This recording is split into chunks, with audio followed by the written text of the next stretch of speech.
Mike Long is the most notorious Magic player to ever touch the game, and not for good reasons. Mike was a professional player, a genuine face and star of the Pro Tour in the early 90s, and drew crowds to his matches for his technical play, ingenuity as a deck designer, and most of all, his barrage of chatter throughout any given game of Magic. Quick quiz, what's the Shadow Guild Mage maximum? If you had one of them suck it down lancers, you can cast it now. I think it's shuffled.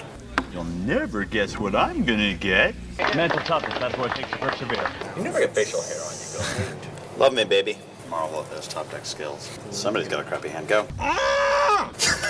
You suck. So lucky. Judge, just being a jerk. Mike Long is best known for being one of Magic's most prolific cheaters, being famously caught with a combo piece in his lap during the 1998 US Nationals, an act that somehow did not disqualify him, as he went on to finish second en route to one of his 3 World Team Championship wins as a member of the US national team. Wait a minute! That's right, a player caught with their best card somewhere other than their deck is also a multi-time World Team Champion, and that incident is just one of many. Mike Long was so polarizing in the community that when Mark Rosewater infamously put him on his Hall of Fame ballot, the same ballot that contained unanimous first-class Hall of Famer John Finkel, it caused an early 2000s version of a social media riot, which prompted Morrow to post a follow-up apology article. What Rosewater was hinting at though in that article pointed to a player that genuinely drew people to the Pro Tour in its infancy and was by all accounts a genuinely excellent Magic player, which was somehow not enough for a player caught too many times in too many conveniently compromising situations. Ultimately, Long was never inducted into the Magic Hall of Fame, and I will side with the community on that one. Despite his resume as Magic's first villain of the tour, that is not an honor he should be bestowed with. But Mike Long is also responsible for developing and spearheading the pro scene's first tournament viable combo deck, a deck he took all the way to the finals of 1997's Pro Tour Paris. Lined up against fellow Pro Tour star Mark Justice, whose career would take a similar not so fun turn later on, Mike is battling his countrymen for the honor of not just winning a Pro Tour, but winning the first event at this level for either player. What follows is 5 fascinating games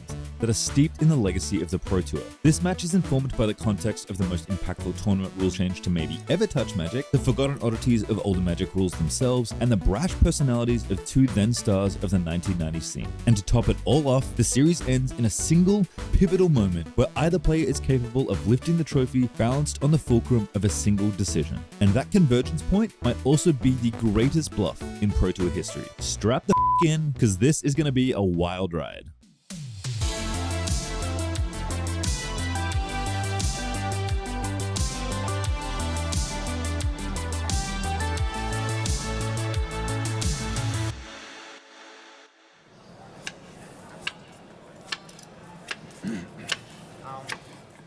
Now to clarify, I don't think Mike Long is innocent. His reputation is what it is for a reason, and he'll be branded a cheater of the game forever. But I also think even in 1997, that reputation is getting to him even then, and he is playing very deliberately in this on-camera final. Whether that's because he's trying to demonstrate how clean he is, or simply being a showman like usual. From what I could glean after poring over every second of available footage though, is that in this finals, to the best of my knowledge, Mike Long isn't cheating. Justice is even watching him like a hawk the entire series, and so are the coverage crew and table judges. But let's back up for a second. What decks are they even both playing at this event? In this bizarre Mirage block-constructed Pro Tour finals, Mark Justice is hilariously playing a deck that Mike Long himself designed. A disruptive black-red deck with a bunch of discard, burn spells, and mid-sized creatures to pressure people with. Honestly, not a walk in the park for Mike Long, who's piloting the deck he made both famous and infamous, Prose Bloom. For anyone curious about the ancient naming conventions of Magic, this deck name is actually pretty straightforward. The prose part of the name came from the card Prosperity, although the unintentional connotation that it was only for pro-level players is kind of fitting, given how complex this deck is for 1997. The Bloom part of the name is attributed to the deck's signature engine piece,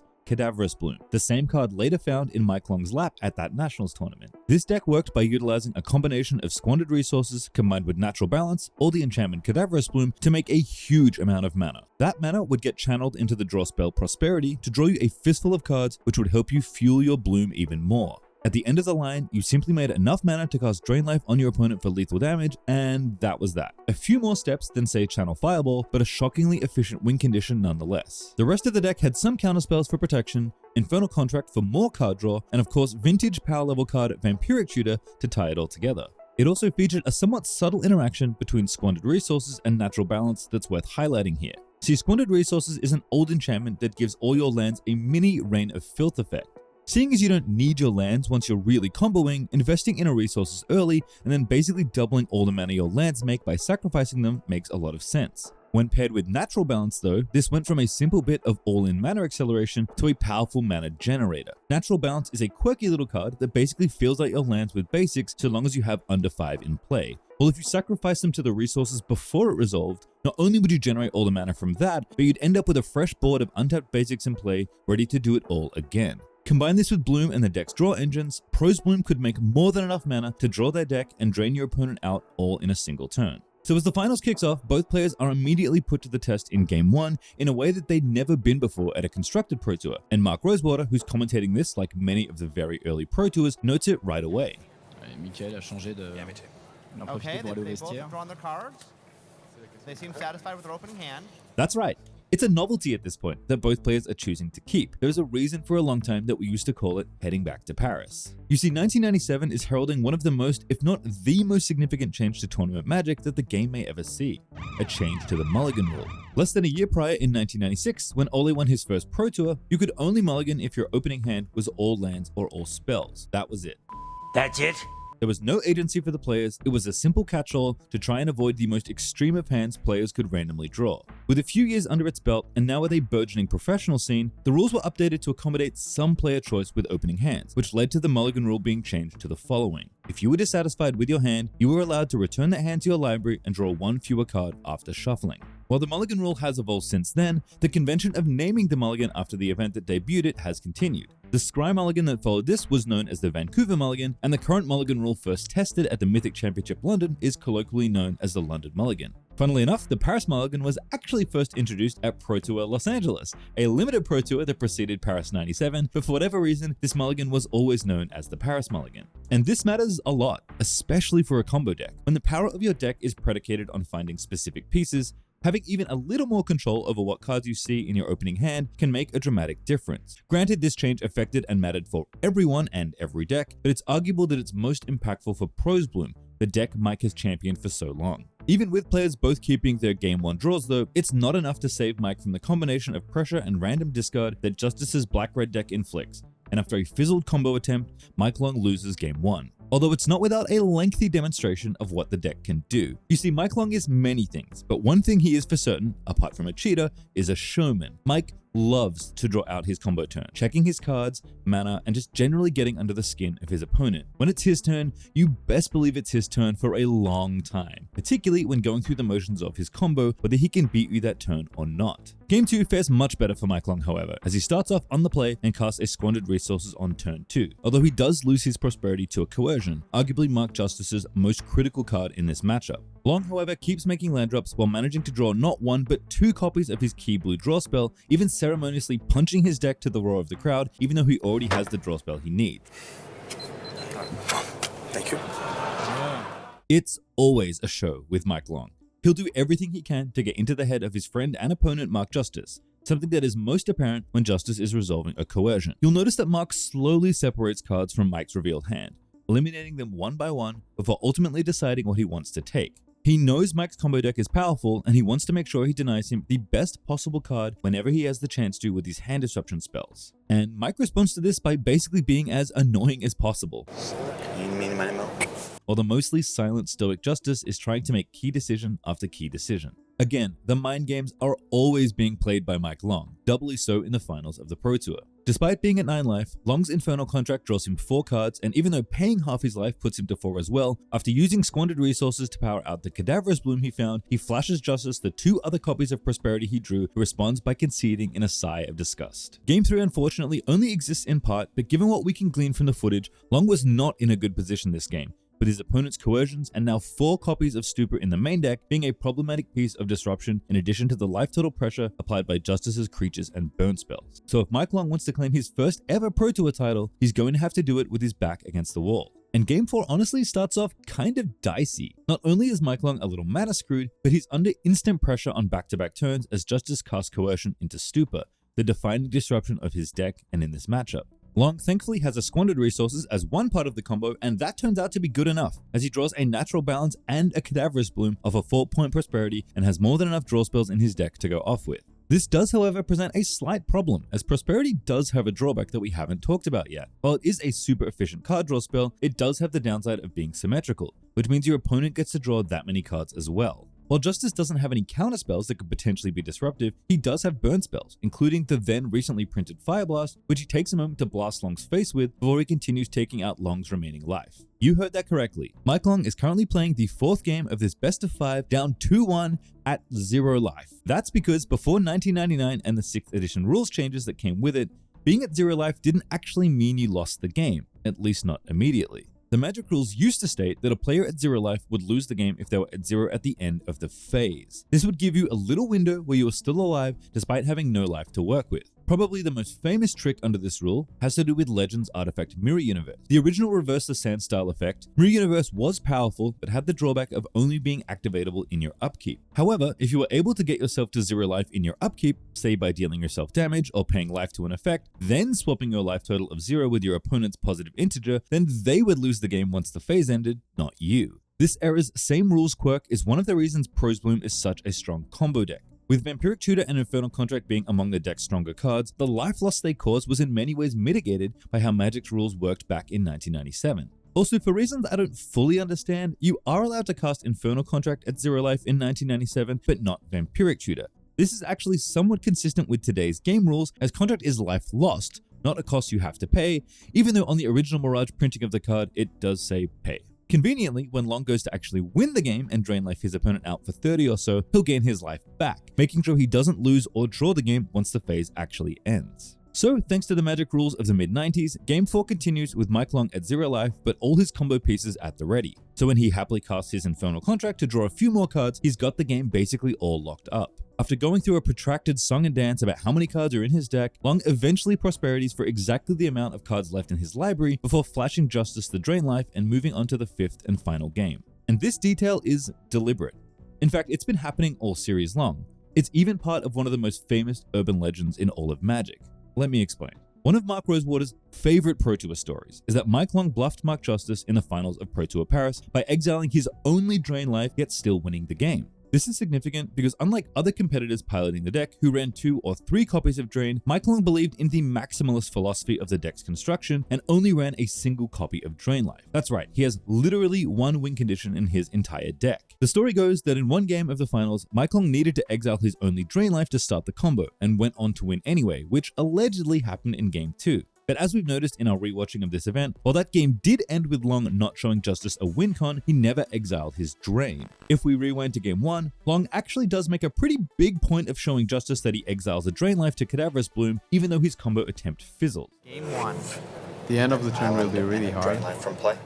Now in game 4, he's intentionally showing Justice that he has the card in his deck, almost nonchalantly flashing him the win as he's going through the motions. So as cool as the story of bluffing a player when you literally can't win is, it doesn't happen in this series. Although thanks to an old article by none other than Gavin Verhey, we get some inside info about this series from none other than Patrick Chapin. Mike Long actually did intend to bluff Justice at some point because in game 3, he sideboarded out his only copy of Drain Life. Whether it's for some sort of personal achievement or wanting to test the limits of how readily Mark Justice would scoop in the face of the combo, which I'll remind you takes forever for Mike Long to go through because he loves the spotlight so much, he at least planted the seeds this series to trick Justice about the number of Drain Lives in his deck. Remember, this is back in 1997 and open deck lists are not a thing.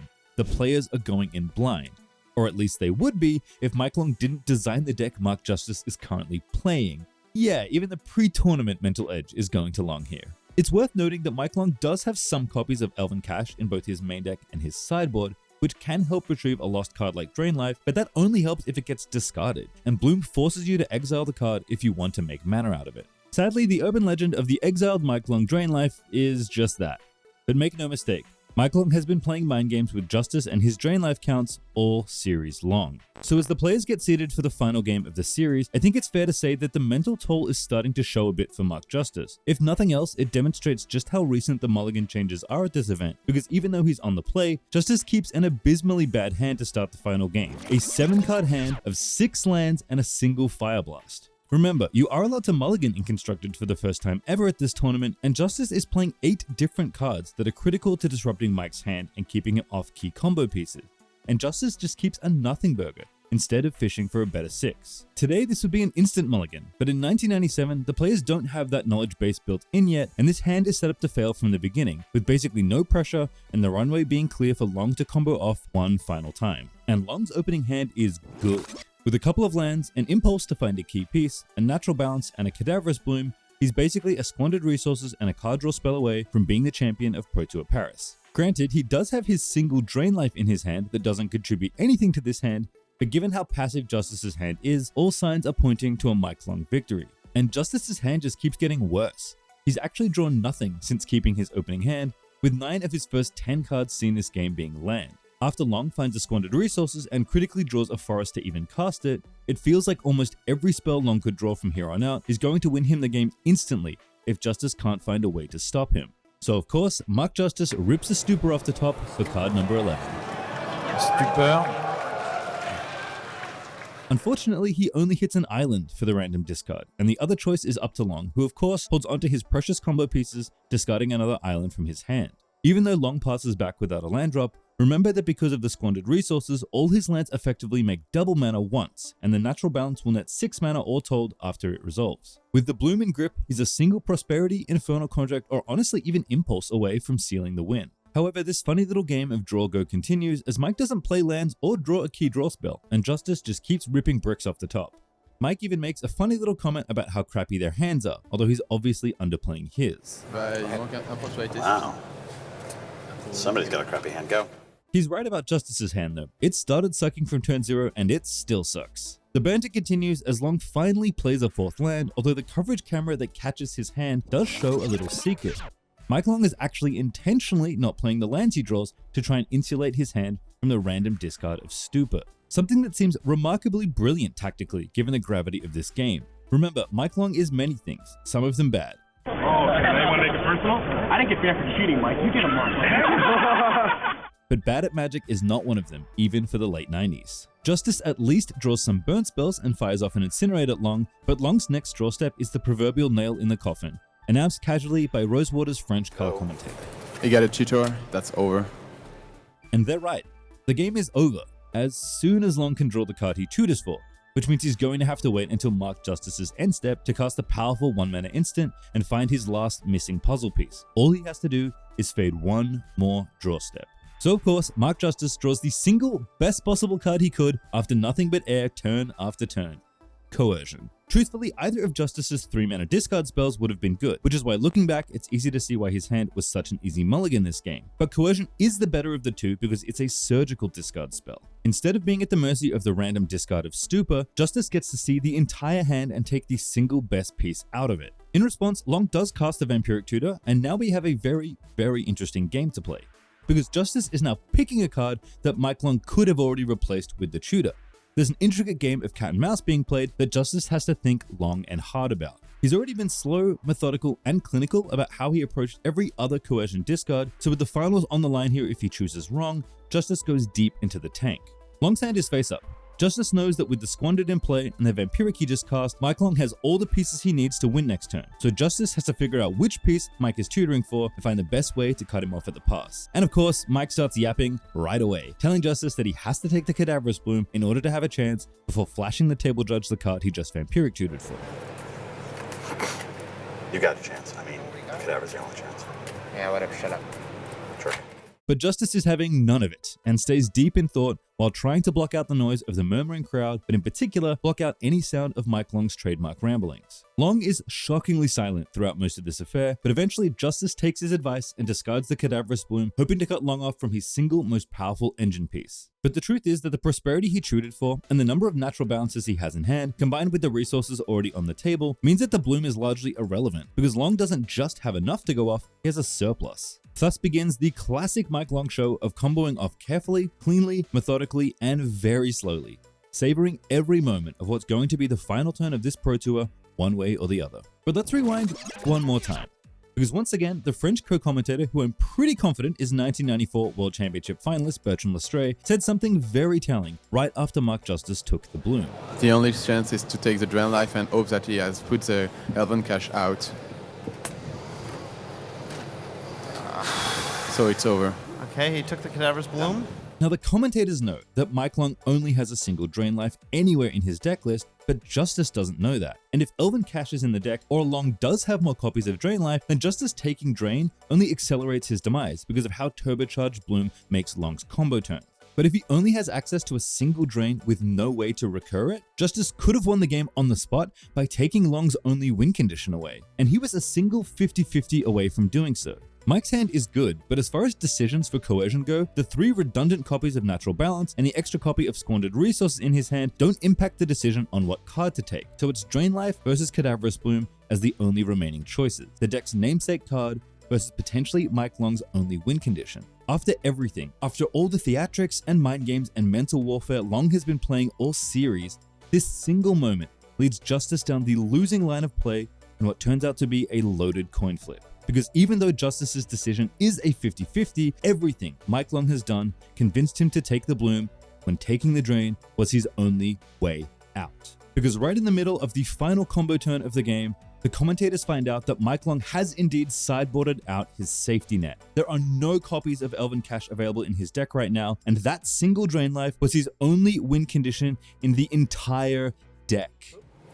Make cards again. Okay, we just discovered that Beth, the person on the floor, checked. There are 2 Elven Caches on the sideboard, meaning he sideboarded out his Elven Cash. So for the coercion, if Justice has chosen the Drain Life, it was end of the game. Mike Long has run the longest, sickest bluff on Mark Justice here. One that took an entire series worth of table talk, conditioning, and deliberate attempts to mislead what the true contents of his deck were. After a long, drawn-out Mike Long combo classic where he draws his entire deck, he lets Mark Justice know he was playing him all the way from game 1. Mom, I got hit with a 44-point Drain Life today. One Drain Life. And you thought about it, too. Okay. Mike Long takes it to become Et Michael Long est le vainqueur de la finale.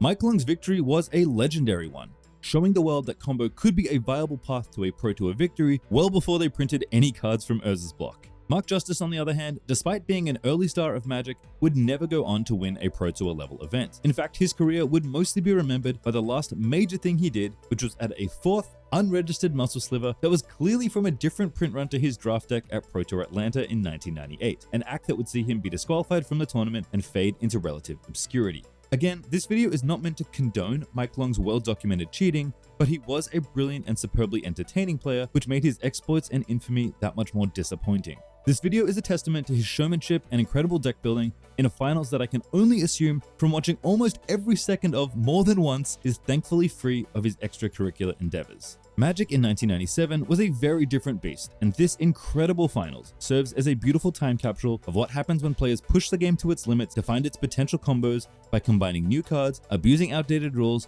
and even learning how to mulligan. Things might be different today, but without the rules both in and out of the game that Pro Tour Paris displayed to the world, we wouldn't have the Magic we do now. If you enjoyed this video, make sure to leave a like, and if you want to get notified about more videos like this, you should tap that subscribe button too. Get in the comments and let me know your thoughts on one of Magic's most controversial figures. And lastly, if you want to support the channel, you can do so via Patreon, where you can get sneak peeks at future video ideas, contribute to the monthly mailbag, and join the Patreon exclusive Discord.